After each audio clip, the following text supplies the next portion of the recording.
देखिए, हम newborn baby का रिसस्टिकेशन करने के लिए जा रहे हैं, ठीक है। और ये प्रक्रिया हम शुरू करने से पहले जो ये न्यूबॉर्न बेबी है इसको हम अपने चेस्ट के सामने रखेंगे।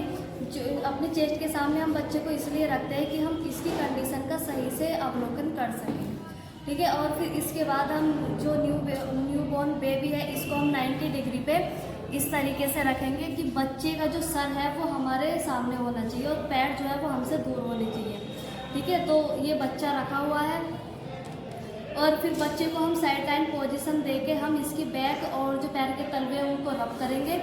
हम ऐसा इसलिए करते हैं कि बच्चा जो है वो स्टिमुलेट हो जाए, ठीक है।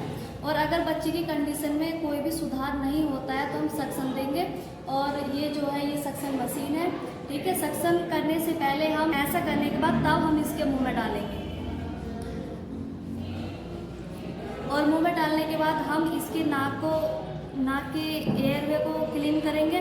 और जब ये क्लीन हो जाएगा, अगर बच्चे की कंडीशन फिर भी सही नहीं होती है तो हम एम्बू बैग की सहायता से इसको कृत्रिम सांस देंगे, ठीक है। ये देखिए, ये हमारा एम्बू बैग है और हम इससे इसको सांस देंगे।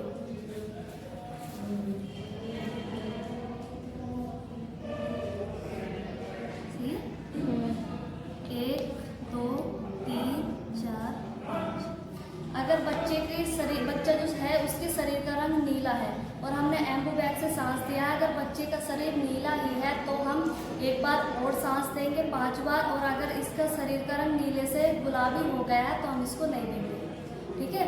और मतलब जैसे अब ये बच्चा है, इसके शरीर के रंग में कोई भी चेंज नहीं हुआ है तो हम अब इसके शरीर की पोजीशन चेंज करेंगे। हम अपनी तरफ इसका मुँह करेंगे, पैर करेंगे, ये हो गया। अब हम इसको CPR देंगे। CPR जो देते हैं वो हम अंगूठे की सहायता से देते हैं इस तरीके से, ठीक है। 3 बार करते हैं और 1 बार हम सांस देते हैं। 1S2 2S2 3S2, तब हम 1 बार इस तरीके से सांस देते हैं। फिर हम करते हैं 1S2 2S2 3S2, फिर हम सांस देते हैं। एम्बू बैग की सहायता से सांस देने के बाद फिर हम इसके पल्स चेक करते हैं।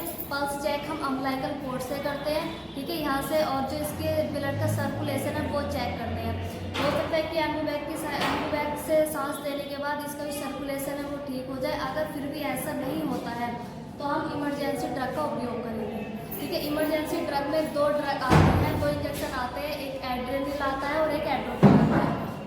ये इंजेक्शन है, इसमें हम दोनों इंजेक्शन लोड करेंगे, ठीक है। और यहाँ से एम्बिलिकल कोर्ड से हम इसको इंजेक्शन देंगे। यहाँ से हम इंजेक्शन इसलिए देते हैं क्योंकि जो एम्बिलिकल कोर्ड है ये पेनलेस होती है, इसमें दर्द नहीं होता, ठीक है। और फिर अगर बच्चे की स्थिति में कोई भी सुधार नहीं होता है तो हम इसके बच्चे के माता पिता या फिर जो परिवार वाले सदस्य हैं हम उनको जानकारी देंगे कि आपके बच्चे की स्थिति ठीक नहीं है।